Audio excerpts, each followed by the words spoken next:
ॐ भद्रं कर्णेभिः शृणुयाम देवा भद्रं पश्येमाक्षभिर्यजत्राः स्थिरैरङ्गैस्तुष्टुवागुंसस्तनूभिः व्यशेम देवहितं यदायुः स्वस्ति न इन्द्रो वृद्धश्रवाः स्वस्ति नः पूषा विश्ववेदाः स्वस्ति नस्तार्क्ष्यो अरिष्टनेमिः स्वस्ति नो बृहस्पतिर्दधातु ॐ शान्ति शान्ति शान्तिः ॐ.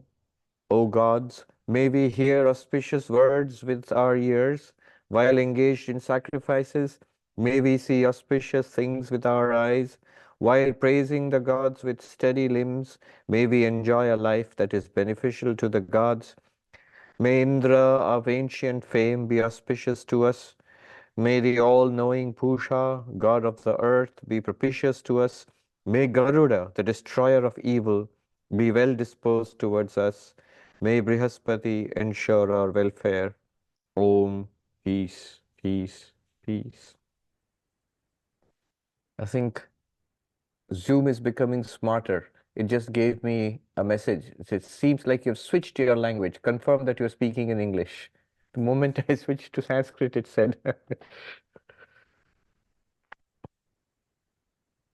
All right. So we are studying the Mundaka Upanishad. And before we ended our class, the last class that was late last year, we ended with the second chapter. Mundaka Upanishad has 3 chapters, each with 2 sections.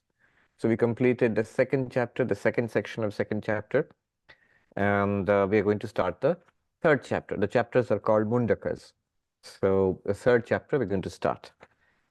The second chapter actually is sort of the high point of the Upanishad as far as teachings are concerned. Our ultimate reality is Brahman. We are not just merely these bodies, nor even the mind. We are limitless existence, consciousness, bliss. And this Brahman is the ultimate reality of this universe. And it ended on a very high point, amazing, very soaring mantra. The last mantra of the second chapter we did last time, 11th mantra. Brahmaivedam amritam purastad brahma paschad brahma dakshinataschcha uttarena adhascha urdhvam cha prasritam brahmaivedam vishwamidam varishtham. Whatever is in front is Brahman. Whatever is behind us is Brahman. Whatever is to the right and to the left is Brahman. What is above us is Brahman. Whatever is below us is Brahman. This immortal, limitless Brahman. So all of space, what we consider space, all around, we are immersed in this ocean of Brahman. All of time, before, now, afterwards, Brahman alone is what exists.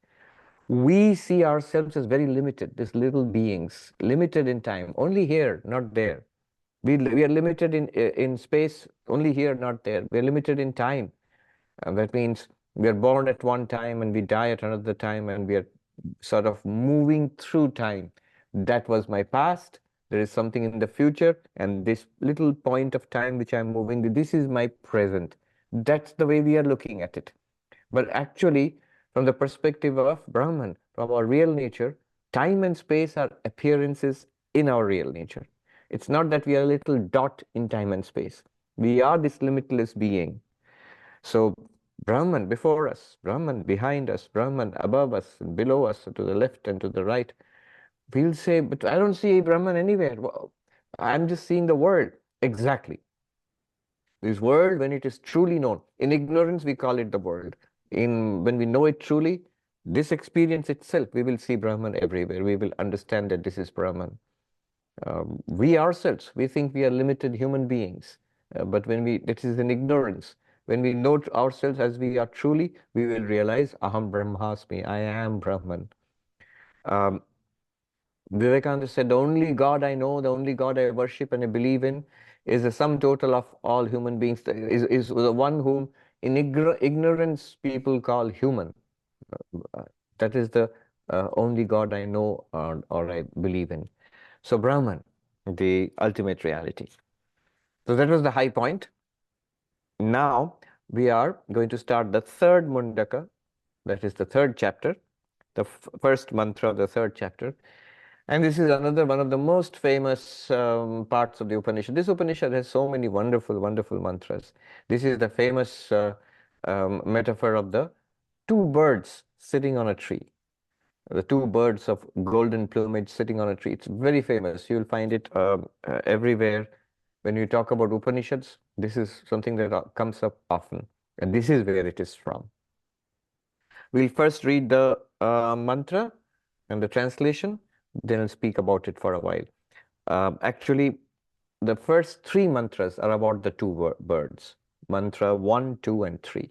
But we'll take it one by one. First one introduces the metaphor.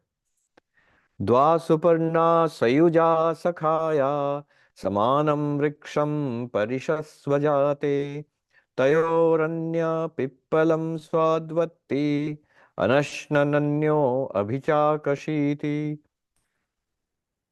Two birds are ever associated and have similar names. They cling to the same tree. Of these, one eats the fruit of divergent tastes and the other looks on without eating. So two birds of golden plumage, they're sitting on the same tree. And the tree has fruits. One bird is hopping around and pecking the fruits and tasting the different fruits. And the fruits have different tastes. Some are sweet, some are bitter. And the other bird, which is sitting high up, is not eating, is just looking on. So that's the metaphor. And of course, here, the tree is this body here. There's the body right here. And the two birds are us. I am the two birds. But there is the higher self, the higher bird, and the lower self, the lower bird. And the lower self is exactly what we are acquainted with right now. The higher self, we don't know. The Upanishad is going to reveal this to us. The lower self, what we are right now, we are tasting various fruits. That means the results of our past karma in this body. So the results are coming to this body. So those are the fruits. Some of them are sweet, but many of them are bitter or of mixed taste. And we go on tasting them one after another. That's basically our life. And the higher bird, our real nature, it's right here. It's present right here alongside the lower nature, alongside the apparent nature. But that higher bird, our real nature, it's two things that's said about it. That it is similar to the lower nature. The lower nature is similar to the higher nature. That the two are similar, birds of the same feather. The higher bird is not eating, and the higher bird is looking on. It looks on without eating. It illumines, it witnesses. So it is the witness. And these two natures are there right now. The higher one is hidden from us by ignorance, and the Upanishad aims to give us the knowledge which will reveal to us our real nature, the higher nature. And the lower nature is the one which is right now roaming around in the world. And a description of the life of the lower nature will be given. What is the problem with it? Very vivid, very graphic description of what we are undergoing, our life in samsara. And then the higher nature, what is it like? And what's the point of realizing it? What will happen if you realize? How do you realize that? And if you do realize it, what happens? So basically a description of our life here, our spiritual possibility, how to attain that possibility, and what is the result of spiritual enlightenment. So the entire spiritual journey basically is going to be shown here. Shankaracharya in his introduction to this mantra says, the highest truth has already been stated. It's going to be restated here along with helpful practices, the practices which will help us towards enlightenment. That's the objective of this third chapter. It's already been stated that you are Brahman. The identity of Jiva and Brahman, of the individual and the cosmic, of the human and the divine. It's already been stated.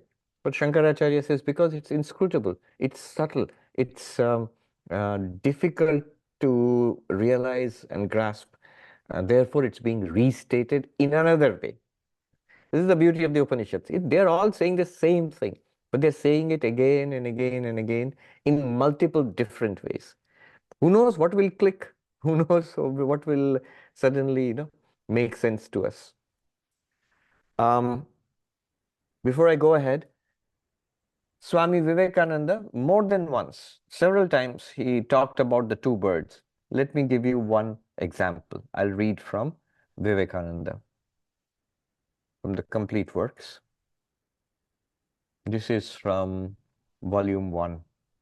Two birds, Vivekananda says, two birds of beautiful plumage, inseparable companions, sat upon the same tree, one on top and one below. The beautiful bird below was eating the fruits of the tree, sweet and bitter, one moment a sweet one, and another a bitter. The moment he ate a bitter fruit, he was sorry, but after a while he ate another, and when it too was bitter, he looked up and saw the other bird, who ate neither the sweet nor the bitter, but was calm and majestic, immersed in his own glory. And then the poor lower bird forgot and went on eating the sweet and bitter fruits again, until at last he ate one that was extremely bitter. And then he stopped again and once more looked up at the glorious bird above. Then he came nearer and nearer to the other bird, and when he had come near enough, rays of light shone upon him and enveloped him, and he saw he was transformed into the higher bird. He became calm, majestic, free, and found there had been but one bird all the time on the tree. The lower bird was but the reflection of the one above. So what does all this mean? Vivekananda says, so we are in reality one with the Lord, but the reflection makes us seem many. As when the sun, one sun reflects in a million dewdrops and seems a million tiny suns. The reflection must vanish if we are to identify ourselves with our real nature, which is divine. The universe itself can never be the limit of our satisfaction. That is why the miser gathers more and more money. That is why the robber robs, the sinner sins. That is why you are learning philosophy. All have one purpose. There is no other purpose in life save to reach this freedom. Consciously or unconsciously, we are all striving for perfection. Every being must attain to it. Powerful words. So Vivekananda sees all of life. Like later on, Aurobindo would say that all life is yoga. When you consciously do it, he says, we are all doing the same thing. He says, even the sinner is sinning, and the pleasure seeker is enjoying pleasures. The robber is robbing, and the greedy person is earning more and more money endlessly. And we are all learning Vedanta. And he says it's all one purpose. We're all trying to reach that limitlessness, that freedom, that fulfillment, a complete security, complete peace of mind. There is something intuitively we have it in us that it's possible. Though everybody would say, and life itself seems to say it's not possible, but there is something deep within us which says it's possible. And that's what we are chasing. Um, but how does the Upanishad show it? The Upanishad says that there is this higher bird and the lower bird. The lower bird is going through various experiences, sweet and bitter. And then when it gets through enough of experiences, it suddenly looks upon the higher bird and sees how peaceful that bird is, how calm, how majestic, how fulfilled. Can I be like that? And it decides to move up towards the higher bird. But on the way, it gets distracted and it sees a fruit, particularly delicious looking fruit, and thinks, let me taste that, just one more. And he goes and tastes it, and that's it. And then it leads to another one, that one leads to another one, and it's completely forgotten the higher bird. And then until it tastes another particularly bitter fruit. And so on it goes, again awakening back to its spiritual pursuit, moves towards the higher bird, hops, keeps on hopping. As it comes closer to the higher bird, the golden plumage shines and it envelops it, and it becomes one with the higher bird, merges with it, or realizes it's one with it, and realizes it always was that. There's only one higher bird. Just as Vivekananda said, one sun shining in a million dewdrops. There are tiny little suns you will see in each dewdrop. It's not that there's one little sun, millions of little suns, and one big sun. There is only one big sun, which is reflected in all these dewdrops. Um, and this is the culmination of life. This is the end game, the final realization, fulfillment. This is spiritual life. The higher bird is a witness consciousness. The higher bird is God, whatever you call it, the ultimate reality, Brahman. Now, in Vedantic terms, what is going on? This body, this mind, and the mind has many aspects. There is the processing, the mind itself called manas. There is the memory called chitta. There is the intellect, which is trying to understand, which is called buddhi. And there is the ego, the one appropriating factor, but one which unites all of these activities, the ahankara, the ego. In this mind is reflected consciousness. Real consciousness, pure consciousness, limitless awareness, which is Brahman, is somehow reflected, captured, channelized in this mind. This mind the mind is objective. It is what is called jada, insentient. Just like a rock outside, just like a living body, so the mind itself is also an object. It's entirely material, but it is very fine matter. And so it has the capacity of reflecting, channelizing, limiting um, pure consciousness as if, and therefore it becomes animated. It becomes illumined and surcharged with awareness. So this is the lower bird. The lower bird, remember, lower bird is the mind, especially the ego. Let's just fix on the one thing, the ego, the sense of I, because it's easy to locate within ourselves. I, this sense of I. Notice in the sense of I, there are two things. One is, there is the mind, it's a function of the mind. It just says I. Just like when you think thoughts, ABCD is a thought, 1, 2, 3, 4 is a thought, I'm feeling happy is a thought, I understand, I do not understand, these are thoughts. Similarly, I is a thought. It's just a function of the mind. Notice it's a function of the mind, I. Sometimes it's there, sometimes it's not there. When you are asleep, it's not there. When you're deeply focused, you're not thinking I. But otherwise, when you look, always the sense of I is there. That's the ego. But there is another side to this I. It shines. It is aware.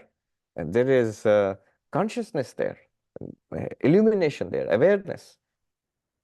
You might say, what exactly are you talking about? Notice the sense of I. There is an object. There is a feeling of I. And there is awareness. You are aware of it. So this awareness which is associated with I is called the reflected awareness. What is it a reflection of? Of real awareness, of pure consciousness. It's like the face being reflected in a mirror. Or just like right now you're looking at your device. You can see your own face in the device. And it's a picture of your face. So here is my real face. I can't see it, but I can see the picture of my face in the camera, on the screen. So that's a reflection or a picture. Similarly, consider the screen to be like the mind or the ego, and your own face reflected in the screen or pictured in the screen to be the consciousness reflected there. And the real face, consider it to be the real consciousness or pure consciousness. So the pure consciousness, the real consciousness, that is the higher bird. It is the one which is the Atman, which is right now we do not see it, we do not get it, what it is, but it's always there. And what we are aware of is the reflection, is the mirror with the reflected face, is the computer screen with the picture of your little face in there, with a little picture of your face in the computer. So that's the lower bird. And now the lower bird is associated with the mind and body. The ego is a product of the mind, and the mind is closely associated with the body. Just as an aside here, I often talk about the hard problem of consciousness and how consciousness cannot be reduced to brain. But one subtle qualification here is that Vedanta, Vedanta, Sankhya, they would all agree entirely with the materialists in saying that the mind is actually the brain. The brain and the mind are deeply connected. The brain is matter. The mind is also matter. The mind is also jada. It's composed of subtle matter. So brain is composed of gross matter. The mind is composed of subtle matter. How do we know that? Anything that you are aware of, is matter. You're aware of the world. It's matter. It's an object. You're aware of the body. It's matter. It's object. You're aware of the senses. Matter. Object. And you are aware of the contents of your own mind, your emotions, your feelings, your memories and ideas, understanding, sense of ego. All of that is matter, matter, matter, object. They are all things. Some are gross things, physical, some are subtle things, but they're all things. And this reflected consciousness associated with the subtlest of these things, the ego, the lower bird, it's very much associated with the mind body. It's very much associated with the mind and body. Through this mind and body, the thoughts in the mind, so this ego, it thinks. With the speech, it speaks. With the body, it acts. And once it acts, it sets into motion the law of karma. And karma is generated and accumulated. And then we see in our lives the results of this karma. The results of this karma are the fruits on the tree, the sweet and bitter fruits, which that lower bird goes on pecking and tasting. We are the doers, karta. The lower bird, the consciousness reflected in the ego, is the doer and is also the experiencer, bhokta. The one who does the action and is also the one who experiences the results of the action, good and bad. And for doing this, that lower bird, that reflected consciousness with the ego, is provided with a body. That's the tree. And this body will last as long as a certain amount of karma which has produced the body will work itself out. When that particular karma called prarabdha karma is exhausted, this body will die. What will happen to that lower bird then? It will fly off in search of another tree. It will get another tree according to its past karma with its bunch of fruits. So that will be the next life. And the higher bird, pure consciousness, Atman, Brahman, Sakshi, whatever you call it, it doesn't come and go. Whichever tree this lower bird goes to, that higher bird, the pure consciousness is already there. Because the higher bird, the pure consciousness is not limited. All bodies, all minds, and all sentient beings, jivas, they all are appearances in that higher bird, actually, in that limitless consciousness. So wherever there is a body, there is a mind, there is reflected consciousness, the original consciousness, pure consciousness is already there. Wherever you see your face reflected in a mirror, know for certain your real face is already there. Of course, otherwise what's being reflected there? So it's not, the lower bird does fly from one tree to another, but the higher bird is such that it's present in all the trees and it's the same bird. We're stretching the example a little too far. So pure consciousness is not limited. It's all pervasive. And as over time, the lower bird evolves spiritually, and then begins to see the very limited nature of samsara, and that the nature of samsara is full of suffering, and then looks for a way out. And it finds a way out when the higher bird, it notices how. Maybe it is brought to its notice by the guru, by the texts, teachings, by some combination of great good karma in the past. In some way, it comes to notice this higher bird. And then it tries to attain to this higher bird. And finally, it does attain to the higher bird. How does it attain? It undergoes in Vedanta this process of Shravana, Manana, Nididhyasana. You listen to these teachings, you think about it thoroughly, match it with your life, gain clarity. And once clarity is gained, you stay with it in Vedantic meditation until suddenly you realize, I always was the higher bird. And it was always there, number one, and I was it. I am Brahman. What will happen to the lower bird? It disappears. Now, there is speak just a little bit about it.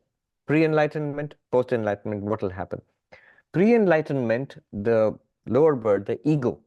What is the ego? It's the ego with the reflected consciousness. Ego with the reflected consciousness is the lower bird.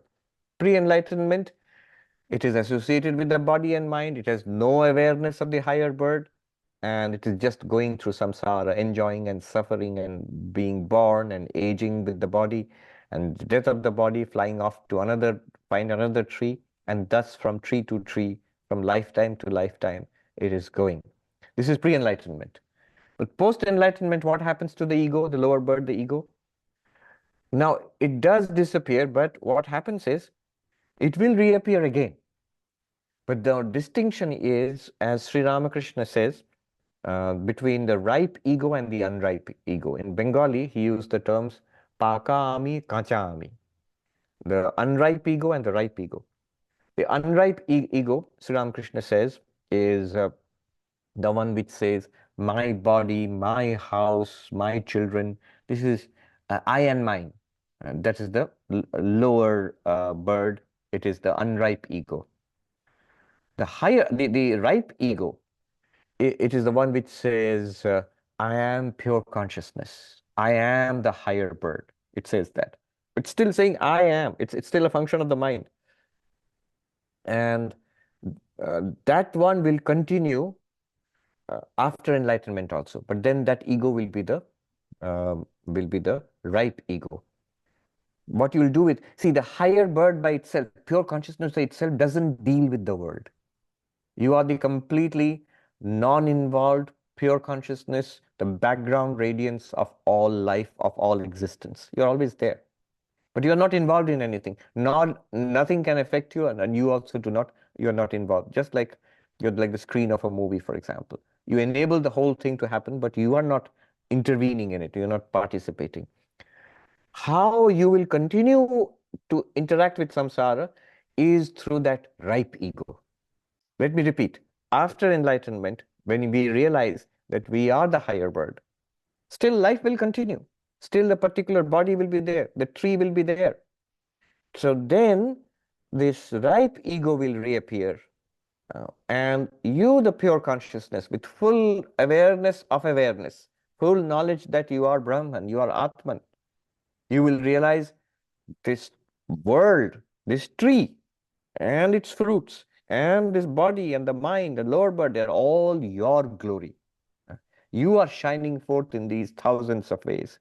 And the life will continue, but you will use that as an actor. The lower bird, the ripe ego will now be an actor. On your behalf, you will act through that. And this is the life of the Jivan Mukta, the enlightened one, who will live as long as this particular last of the trees which you inhabit, that will go on. So this is the basic story. Let me just go through the mantras. So Dva Suparna Sayuja Sakhaya. I gave you the English. And the two birds, they're similar. Why are they similar? Both are consciousness. One is the real consciousness, other one is the reflected consciousness. One is the witness consciousness, and the other one is the Jivatma, the sentient being. They have similar qualities, and they inhabit the same tree. Parishasvajati, they cling to the same tree, embodied. Tayor Anya, among them, the one of them, Pippalam Swadvati. Pippalam means figs. So it's a fig tree. So it pecks and tastes the figs. Some are nice, some are bitter. Anashnananyo abhichakashiti. Without eating, the other one looks on. One bird eats, hops around eating, the other one is constant and looking on. Looking on here is pure consciousness or illumining. It illumines. It provides consciousness, being, and awareness to the lower bird. In fact, to everything, to the tree, to the fruits, to the lower bird, everything is that one Brahman. The figs reminds me a very sorrowful, depiction of the fig tree. Sylvia Plath, one of America's most tragic and beloved young poets. So one of her, she killed herself. One of her poems, The Fig Tree, where she says that she saw her own life as a fig tree. And there were so many figs on the tree. She sat below the fig tree and thought, one of them is that I'll be a famous poet, which she became, of course. The other one is I'm a teacher. The other one is I'm a wife and homemaker. Another one is I'm an explorer in far-off lands and whatnot. And there are many, many other figs also. And she says, I kept on sitting below the tree and thinking, which one should I pluck? Which one should I peck and, eat? And then it takes a dark turn. She says, uh, then I saw the figs one by one, they began to ripen and fall from the fig tree. And they became rotten and they fell one by one until none remained and life was gone. So a slight turn to the metaphor. Anyway, now the next mantra, very dramatic mantra, mantra number 2. Samane vrikshe purusha nimagno anishaya shochati muhyamanaha jushtam yada pasyatyanyamisham asya mahimanam iti vita shoka. What is it saying? On the same tree, the individual soul remains drowned or stuck, as it were, and so it mourns or groans, being worried by its impotence. And when it sees the other, the adored Lord and his glory, then it becomes liberated from sorrow. On the same tree, the lower bird, it suffers. It goes from lifetime to lifetime. And it's not a pleasant journey.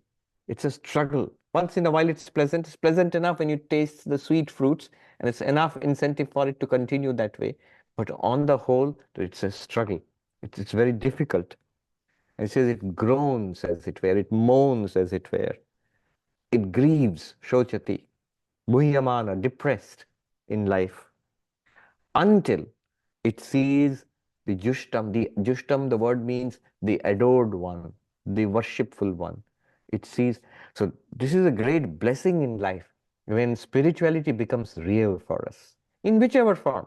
It may be in this path of knowledge in Advaita Vedanta. It could be devotional, it could be Buddhistic, in whichever form. There is a possibility of transcendence. See, the higher bird is the transcendent. It is that which is beyond this sense-bound, time-bound, space-bound, circumstance-bound life. And this life will be, what we are going through now, will be so dramatically described. I want to read it out to you, the original Sanskrit. Shankaracharya writes a very dramatic description of the trouble we are in. This is Shankaracharya's commentary to the second mantra. It says, in this body, I'll read out the Sanskrit and then the English. Sharire purusho bhokta jiva avidya kama karma phala ragadi guru bharakranto alaburiva samudre jale nimagno. It says, in this very body, the individual being, the lower bird, the sentient being, that's you, that's I, being sunken.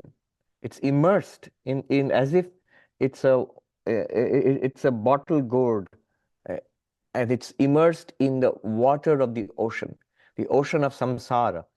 And we are not floating happily. We are immersed in it. We are heavy laden. We are laden under the heavy weight of ignorance, avidya, of desire, kama, unfulfilled desire, frustration, karma, and the actions we are taking to fulfill these desires continuously. And raga dvesha, strong pulls and cravings, strong dislikes and disgusts. Guru bhara kranta, heavy. Guru is almost every language, Indian languages will immediately easily translatable. But, heavy laden. We are heavily laden by samsara. The world lies heavy upon our shoulders. Like a water gourd which is immersed in the ocean of water of the ocean. Ocean is the ocean of samsara. Samudre jali nimagna. Nischayena dehatma bhava panno. Ayameva aham. Completely identified with this body and completely certain. This is who I am. We never ever can question it. See, that's why Advaita Vedanta is a little difficult because it calls into question our basic idea about ourselves. We may even believe in God. We may even believe in a supreme spiritual power. Believing in God comes easier to us rather than ever to believe that I am limitless existence consciousness bliss. We are so sure this is who I am. This aging, defective, declining body, this mind which is so easily upset and delicate, this is who I am. That's all. Ayamevaham. This is who I am. Amushya putra, the son, the child of such and such one. Asya napta, the grandchild of such and such one. I am that person's son. I am this person's son. Krisha, Sthula, Gunama, Nirguna. I am skinny. I am overweight. This is the body, but I think I am skinny or I am overweight.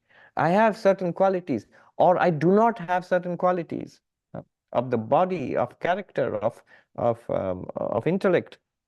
And therefore, sukhi, dukkhi, I am happy, I am miserable, equally deluded. Both are equally deluded. Evam pratyaya.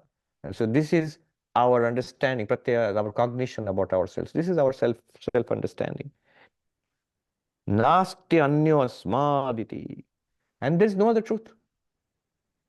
Asmad, other than this, there's no other truth.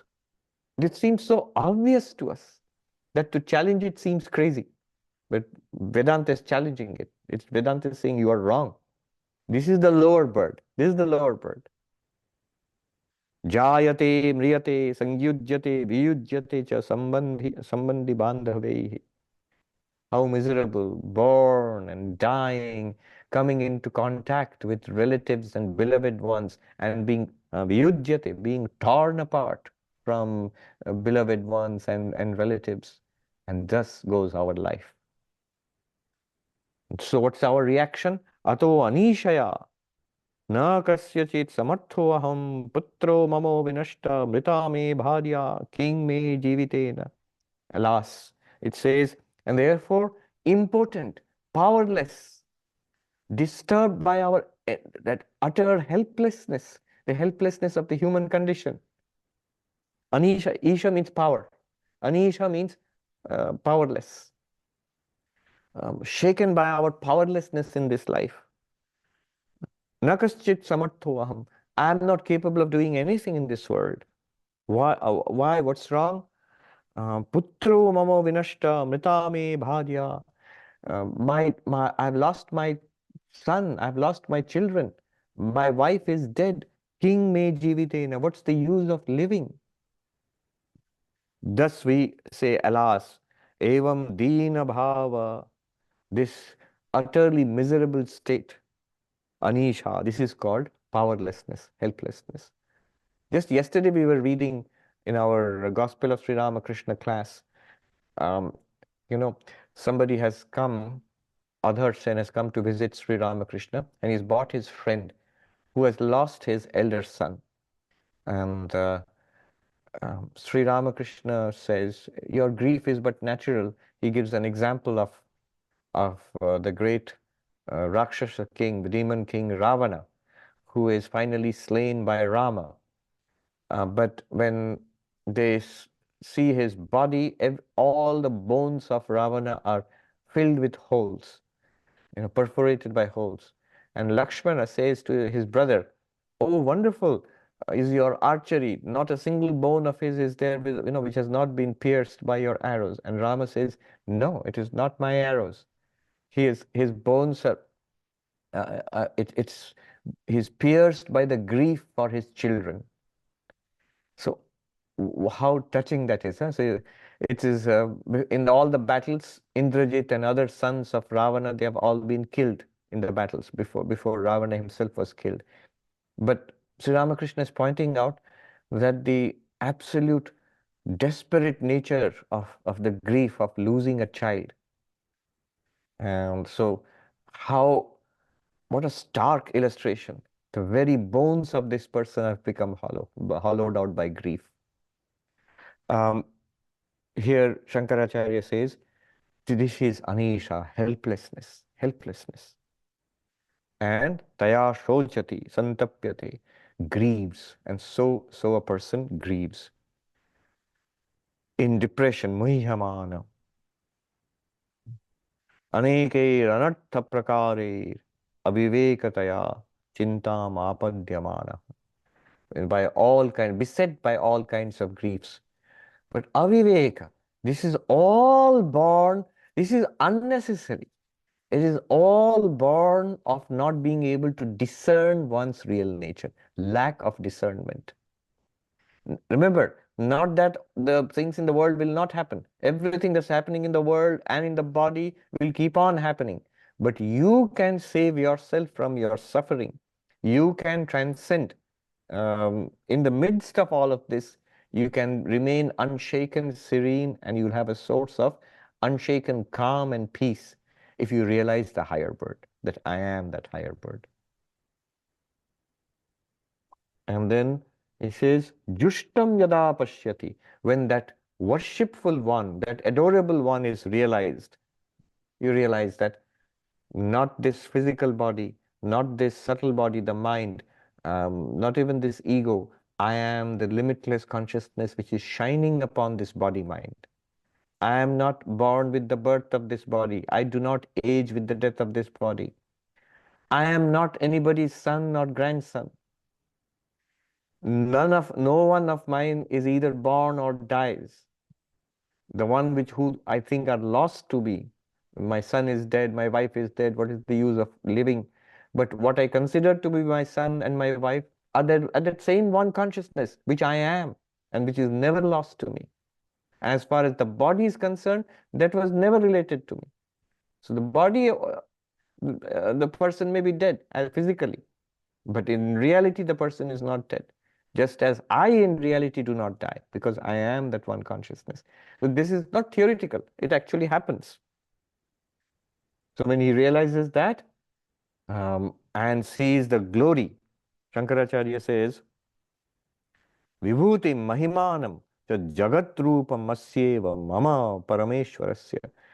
This entire world is the glory of that one consciousness. See, until now, this world was struggle. This is the beauty of it. In ignorance for the little bird, for the lower bird, this world was a struggle, a place of terror, of struggle, of fear. Because it identified itself with only one tiny part of it, this one body mind. But when you realize you are that pure consciousness, Atman, then this entire world, including this body, including this mind, and all bodies and all minds, and everything that happens in the world, living and non-living, becomes your glory. He says, Jagat Rupamasyeva Mahimanam, the glory which is this universe. Whose glory? Mama Parameshwarasya, of mine. I am that supreme self, Paramatma. And he says, Naitaro avidya janita upadhi parichinna mayatma. Very interesting term is used by Shankaracharya. The lower bird he calls the mayatma, the illusory self. I think I am that, but I am actually not that. It's an appear. No more than you are the one in your own dreams. When you fall asleep and dream at night, you are there as a character in your own dreams. When you wake up, you realize, I wasn't that. I was just sleeping and dreaming all of it. Similarly, when you wake up to your real nature as the higher bird, you realize you always were free of the that this lower bird. It was an appearance, Maya Atma. And he says, Avidya Janita Upadhi Parichinna. Upadhi means this body, this mind, as if limited by this body. I was my limitless consciousness as if I was limited by this body mind. Before I go on to the next mantra, I think we can take a couple of questions. The next mantra will give you the results of enlightenment. For Jivan Mukta, Sri Ram says, the Kacha ego is obliterated, Manonasha, and the ripe ego reappears post. Is this volitional part of Jivan Mukta out of compassion for the benighted? The lower ego is gone forever. Sri Ramakrishna puts it this way: the ego doesn't die, but the unripe ego is transformed into the ripe ego, and you are not identified with it anymore. So the ego just becomes a function of the mind, and you are not the mind anyway. It's part of the instrument, body-mind instrumentation, and it just enables you to play your role in the world. I have mentioned this earlier also. According to Panchadashi, what happens is the ego, the I sense, used in three senses. I mentioned this number of times. Used in three senses, in one way by the ignorant, and in two ways by the enlightened. By the ignorant, the ego, the I, is used only as I am this body mind. That's all. There is no other, as Shankaracharya says, there is nothing else other than this for the ignorant. They feel I am this one, and everybody else and everything else is different from me. But for the enlightened one, the ego is used in two senses.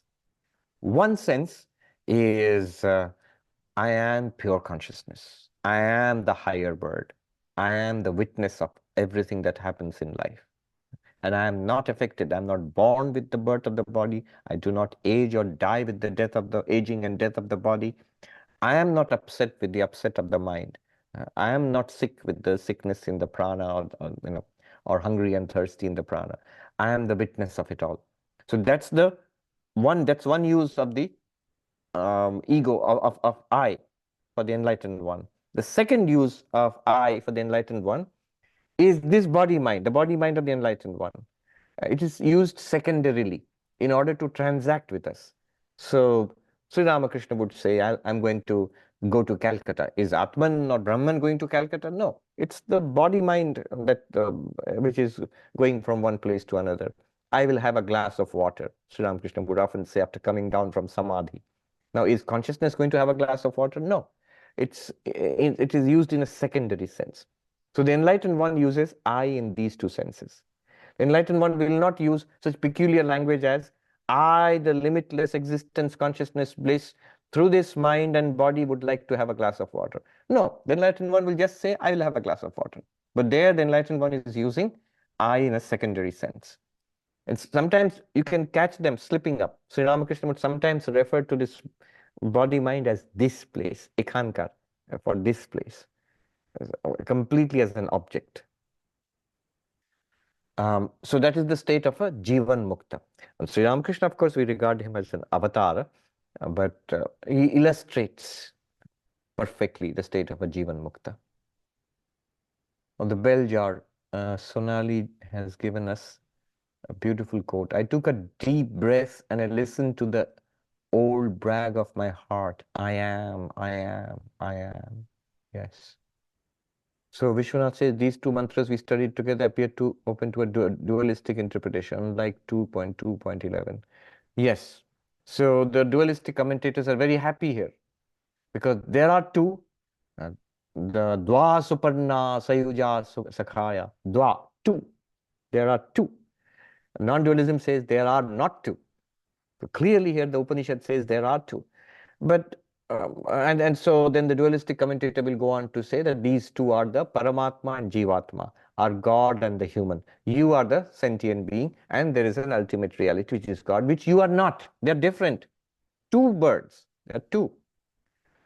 What will the Advaiti non-dualist say? The Advaiti will say, wait, complete the three mantras, see where it is going, complete the metaphor. The lower bird will disappear into the higher bird and sees that only the higher bird exists. Again, non-dualism. So it's meant to show us, definitely, we have a dualistic experience right now. For us, pure consciousness, God, whatever we call it, seems to be other than us, because I clearly don't seem to be that. But as we investigate, as we understand and meditate, it becomes more and more clear to us that I and that are one reality. And this entire cosmos is my appearance. And somebody asked, I don't understand, how can the world be in me? True, the world is not in you if you are a body. If you are a body, which we directly feel we are, then we are in the world. Here is the world, here is the body. It's in the world, clearly. But now take one step further. Is this an accurate description? Here is the world and here is the body? No. I am aware of the world. I am aware of this body. Now take it from the perspective of awareness. In awareness, the world is there. In awareness, the body is there.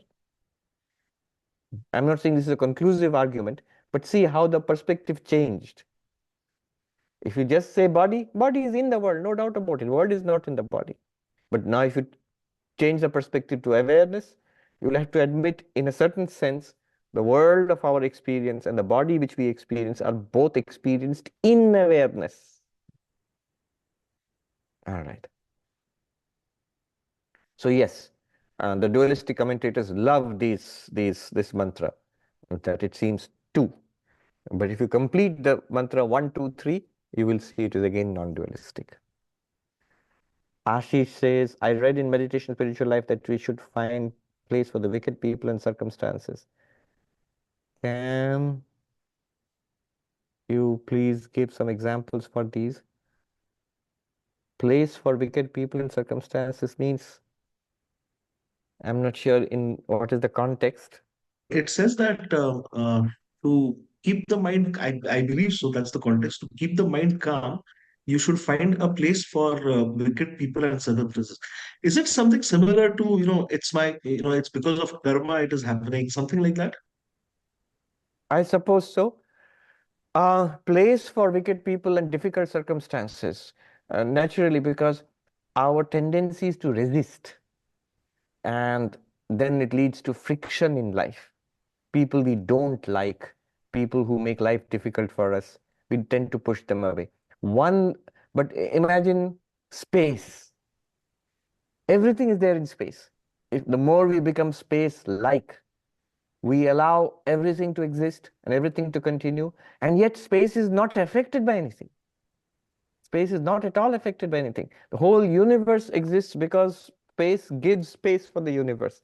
But whatever happens in the universe, it affects everything in the universe, but space itself is not affected. I'm not talking about Einsteinian physics and all, where space is bent Yeah, and all that.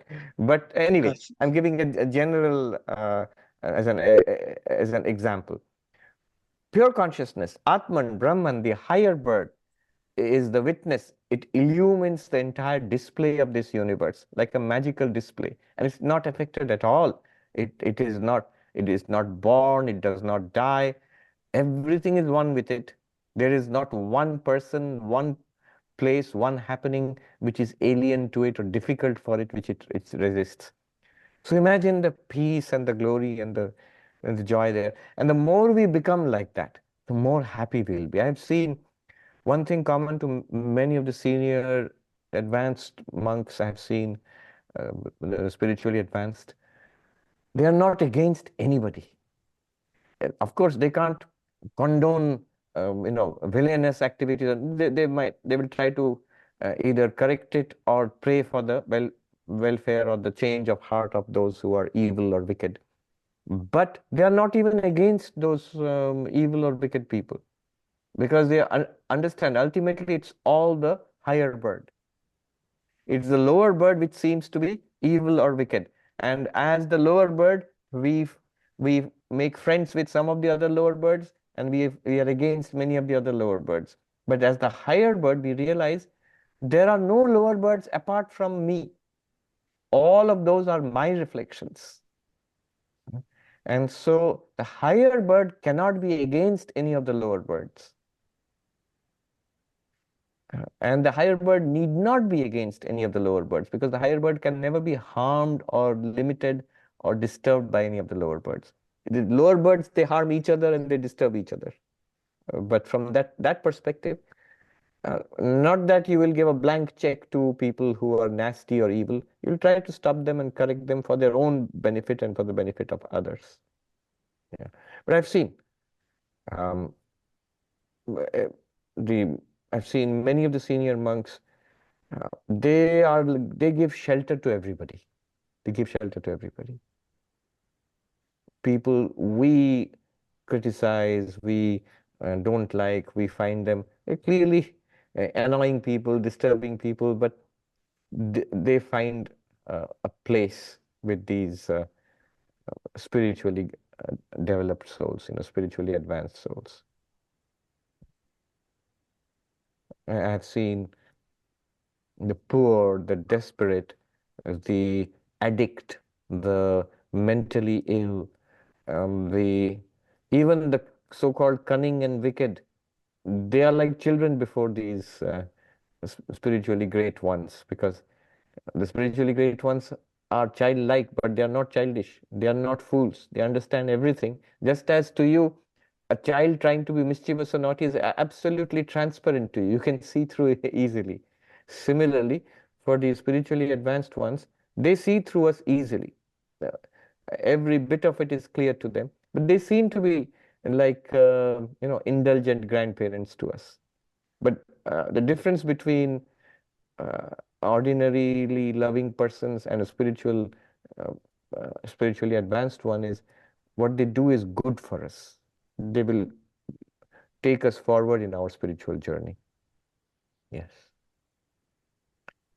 All right. Thank you. Next day, I will take up the third part. The third part just talks about the enlightenment. So if you realize you are the higher bird, what will happen? Basically, the answer will be you'll realize non-duality. You will realize you will come to paramam samyam. That means complete oneness. In life, you will go through life, you will see the differences, but you know truly behind the scenes, it's all one. There's only one actor. All the characters are only one actor, and that one actor is you. You are literally all of these people in this universe. It's an amazing vision, and it's not theory. It's it's practically obvious to the enlightened one. It's continuously obvious to the enlightened one. All right. Om Shanti Shanti Shanti Hari Om Tat Sat Shri Ram Krishna Arpanamastu